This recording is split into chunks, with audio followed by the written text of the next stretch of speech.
Clash of Champions Gold Rush. Only a few days away. September 27th, 2020, Sunday. Where every title is on the line from the two major brands, Raw and SmackDown. Every title. US title, Intercontinental title, both women's titles, all three women's titles I should say. Both heavyweight titles, and tag team titles all on the line. And Clash of Champions Gold Rush. So this is Aaron Entertainment, and this is my WWE Clash of Champions Gold Rush predictions, and I think it's gonna happen. So sit back and relax.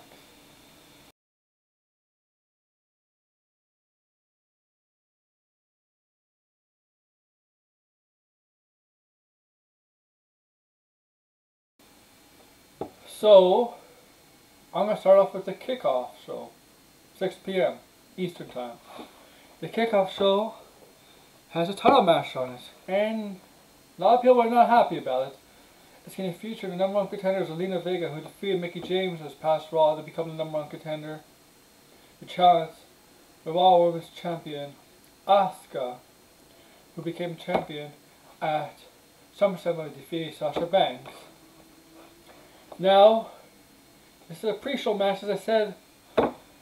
I think I have a reason for this, because they haven't really built up anything for Asuka. You thought it would be Mickie James, but before this week, we saw Zelina Vega step away from Garza and Andrade to go on her own.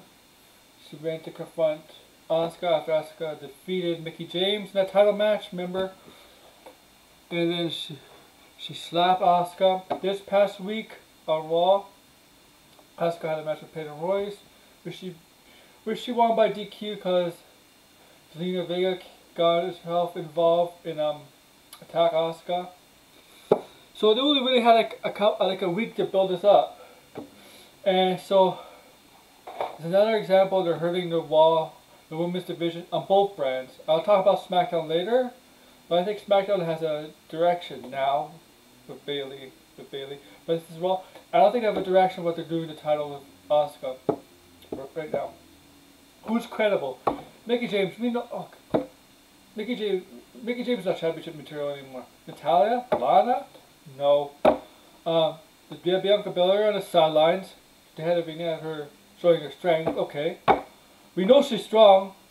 We know she can go in the ring, but do something with her. You have Nia Jax and Shayna Baszler as a tag team, taking on Riot Squad. You would think Shayna Baszler, or even maybe Nia Jax, would be a contender for this title. Peyton Royce and Billie Kay are splitting up. We don't know the direction from there. We hear there's speculation out there that Vince is high on Peyton Royce. We don't know to some extent in this. But coming back to this is just something WWE has put together, I feel, and for Raw, the Raw Women's title match to be on pay-per-view, because this pay-per-view, every title match has to be on. And if this is not a Clash of Champions, I don't think this match is on pay-per-view. It's good to see Zelina Vega get involved herself in the match. Like, we haven't seen her wrestle much, right? She's more of a manager, but she could go. She could talk, but she could also go. So what I'm going to predict here, I think it's obvious. Zelina's not going to win here.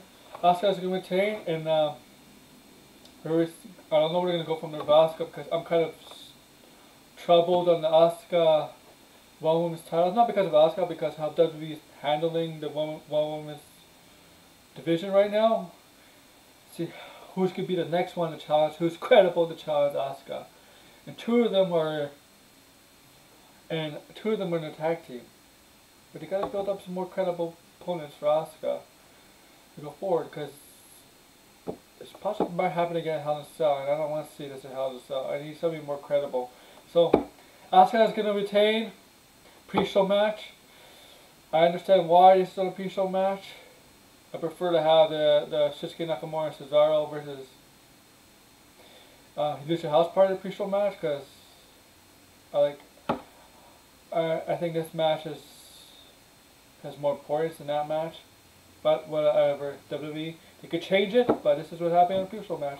So, Asuka retains. That's my pick for this match.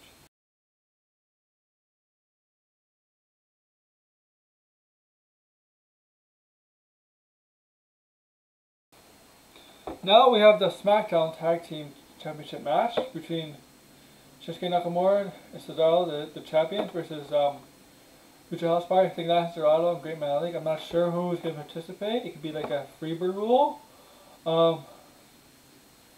Yeah, I think this match should be on a pre-show because I'm not really interested in this match because to me, Lucha House Party is not credible. They do put on great matches, but they're not a credible threat to Cesaro and Shinsuke Nakamura at all.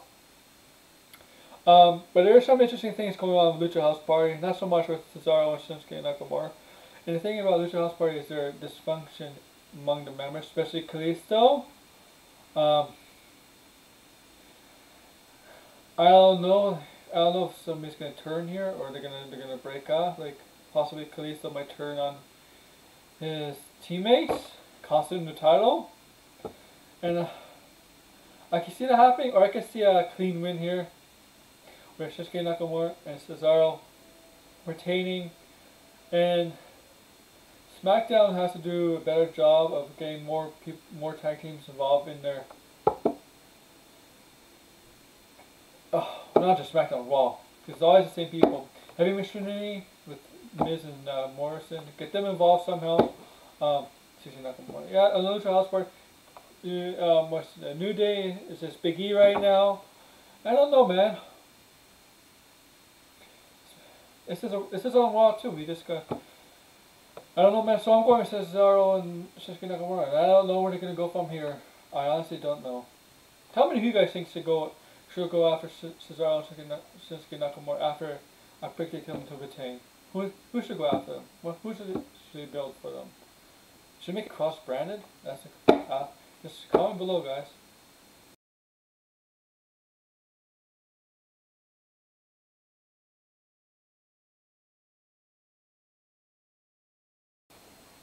Now we have the SmackDown Tag Team Championship match between Shinsuke Nakamura and Cesaro, the champions, versus Lucha House Party. I think that's Dorado and Great Man League. I'm not sure who's going to participate. It could be like a freebird rule.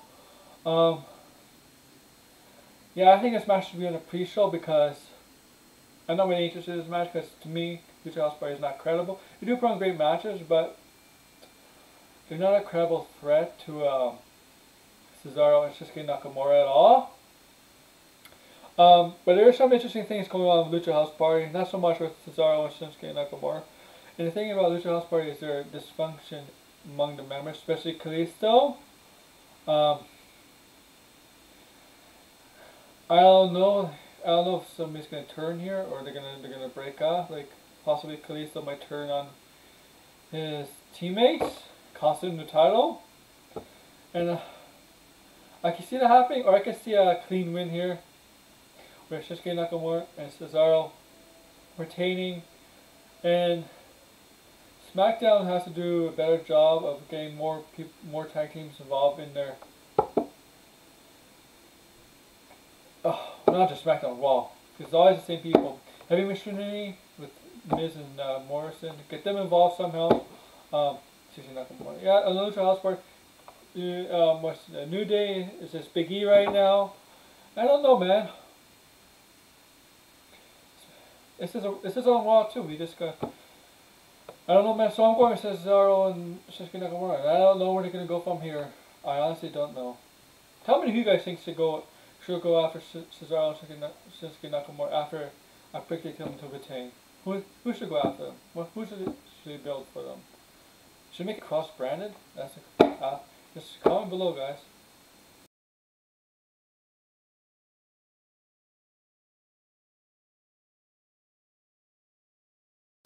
Alright, next we got a three-way triple threat match, ladder match for Intercontinental Championship with the actual champion Jeff Hardy taking on AJ Styles and self-proclaimed IC champion Sami Zayn.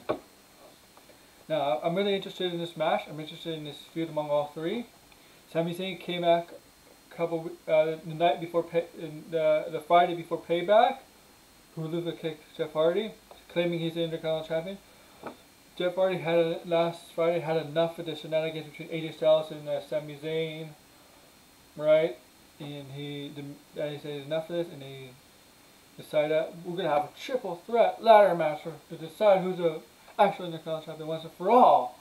And that's gonna take place at Clash of Champions Gold Rush.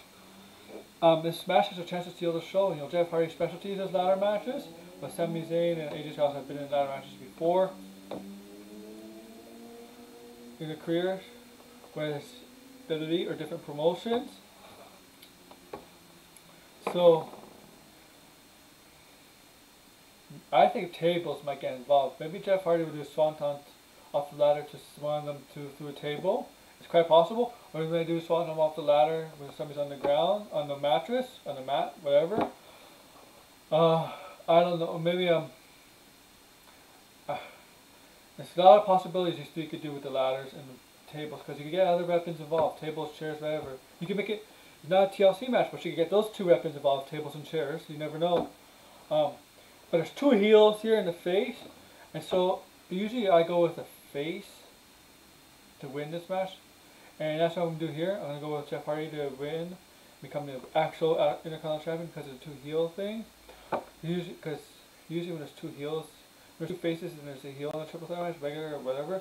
Usually the face wins, and with the face, if there's two faces and the heel really would win. So I'm going with Jeff Hardy to win here. Would get the title, climb up the ladder, pull down the belt like this, unhook it, pull it down, and become Intercontinental Champion. So I'm going with Jeff Hardy to retain here, and we'll see where we go from here.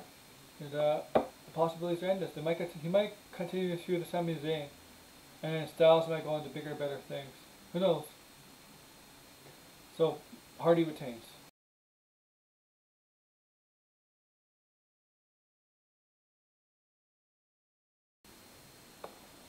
Okay, next we have the Women's Tag Team Championship match. Defending champions Shayna Baszler and Nia Jax. Strange tag team duo. Don't get along with each other, but work well with each other. Two powerful women, dangerous women, being challenged by the Riot Squad, Liv Morgan and Ruby Riott. Now, you gotta remember the Elimination Chamber when Shayna Baszler took out both Liv Morgan and Ruby Riott, no problem.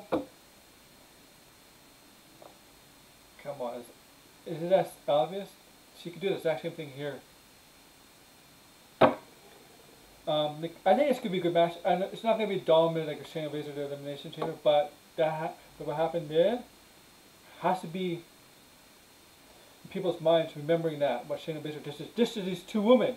Now with her Nia Jax, oh, it just adds more danger to those two women. Because if Shayna Baszler could take them out, and she's one woman, now with two women, and that woman is Nia Jax, yep. But it's not gonna. You're gonna make them. It's not gonna be a quick match because I don't think they want this to be a quick match. I think because there's no women tag teams out there. They just broke one up with their Iconics. There's no women tag teams out there that's even strong enough to challenge these two, Nia Jax and Shayna Baszler. And Riot Squad's the only one out there. And as much I love the reunion of the Riot Squad, they should have been reunited a long time ago as a tag team. They're not winning here.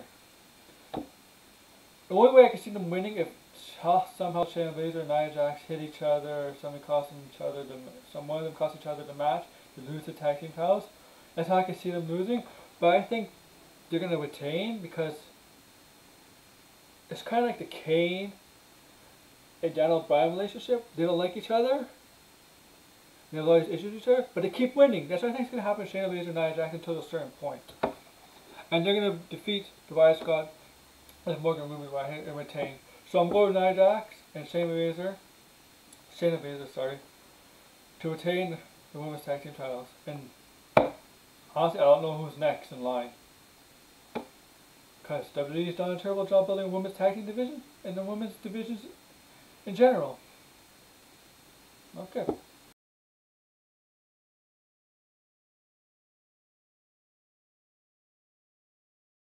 Usually I would do the 2 championship matches as the last 2, because one of them usually I would assume is the main event. But I'm not going to, because I could, this time, even though I can still see it possibly as a main event match, but I'm going to go with Roman Reigns versus Jeyuso here. Jeyuso for the Universal title. Now, let's just get out of the way. Jeyuso's not winning. 0% chance of Jeyuso winning. But the story of this is what makes it intriguing.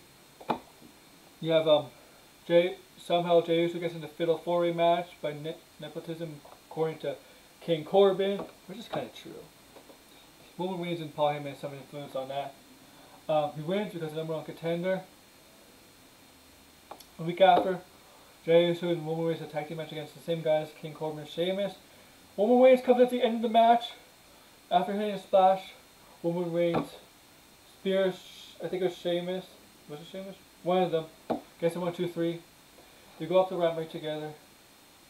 Jeyuso holds Roman Reigns' hand as holding the Universal title. Roman Reigns gives him a look of confusion. This past SmackDown, they win again. Right? But Jeyuso gets the pin, I believe, here. It was a street fight. They all celebrate. Roman Reigns all of a sudden celebrates with because Jeyuso uses the title. Oh, I think Roman Reigns gets the pin. I forget. But Jeyuso hits one of them with the Universal title. Remember that? It's a street fight. Anything goes.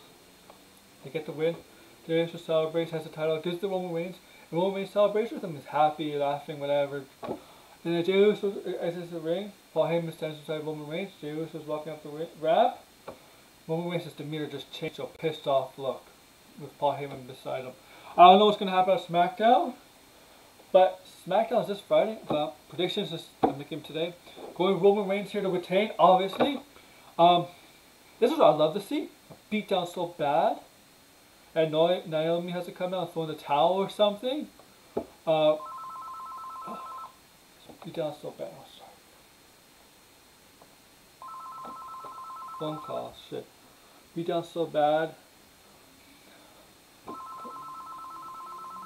And maybe Naomi comes down to the ring, throws in the towel or some checks on her husband, and have a diabolical laugh.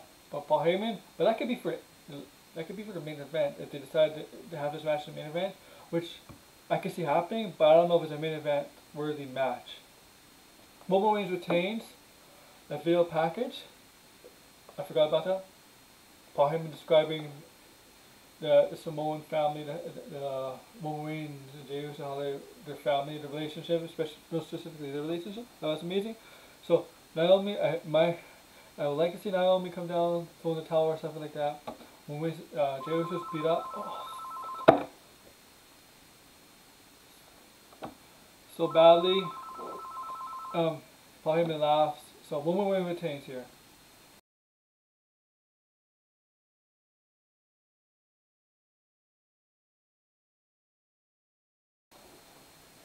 Alright, now we have the SmackDown Women's title match. I'm just going to get it out of the way. This is a filler match because the real storyline is between Bayley and Sasha Banks. Well, Nikki Cross does have a storyline, that's with Alexa Bliss. And you know, with Alexa Bliss, she's in that when you mention the word fiend, she goes in that trance. She's done the Sister Abigail to Nikki Cross at the Fatal 4-Way a couple weeks ago, where Nikki Cross became the #1 contender. She did to Lacey Evans this past SmackDown. Okay.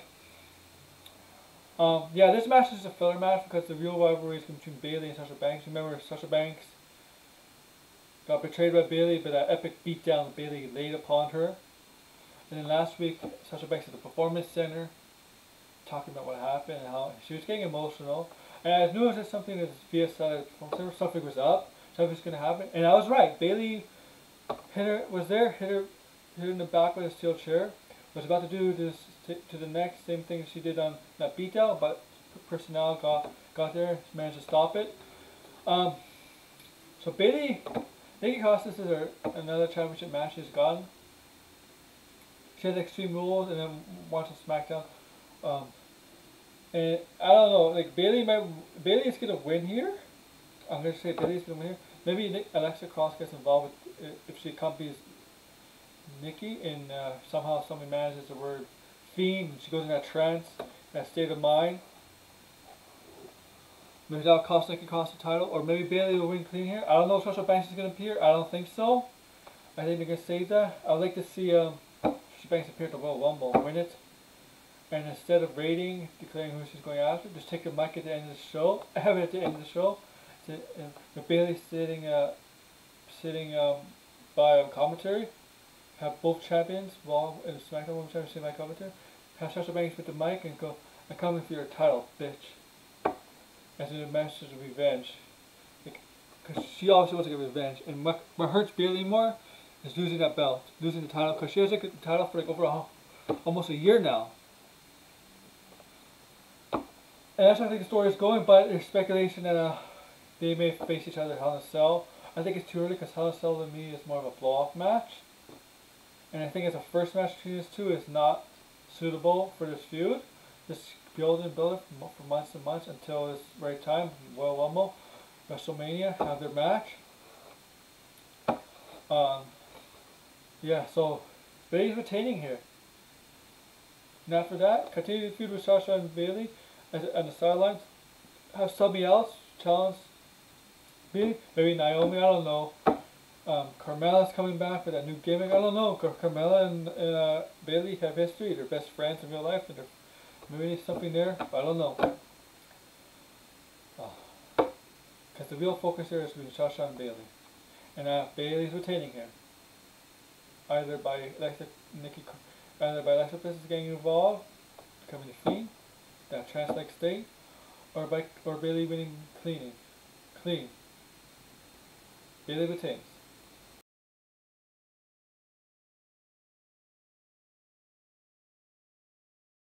And finally, we have the WWE title match between Randy Orton and the champion Drew McIntyre in an ambulance match, because both times they sent him to the Randy Orton got sent to the ambulance and Drew McIntyre got sent to the ambulance. McIntyre got punted 3 times. Orton got Claymore kicked 3 times. All sending both to the hospital, and this became officially an ambulance match. This feud has been going on since July. They had a match at SummerSlam with Drew McIntyre won with the backslide. Now Keith Lee is getting himself involved in this match, in this rivalry, which I think is hurting him because he hasn't won anything. He did beat Randy Orton, but he's lost. He hasn't lost clean, but he's lost by DQ and stuff, and it's really been hurting him. But that's Keith Lee. I'm starting to think it's a mistake to insert him somehow into the main title picture. I know that people are high on him, but he's a third wheel in this feud. I'll just say that he's a third wheel. So this is ambulance match. I can see Randy Orton winning, but unless Keith Lee's getting involved and accidentally hit Drew McIntyre, somehow cost McIntyre the match, and Randy Orton gets the upper hand, manages to cart Drew McIntyre into the ambulance, making him the champion. Remember, he doesn't have to pin him, just gets in an ambulance, and he could go anywhere. He could go anywhere in the arena. There's no DQ. So maybe Keith Lee does get involved and cost McIntyre accidentally the match, because Keith Lee and McIntyre have been having problems with each other, right? And it's a possibility. I think by adding Keith Lee, there's a strong possibility that could happen. So I'm going to go with Randy Orton become the new WWE champion, but I think his feud continues to at least have a sell. Well, that's it for my predictions for WWE Classic Champions Gold Rush. Tell me down below who you think is going to win. Like, comment, subscribe, and enjoy the show.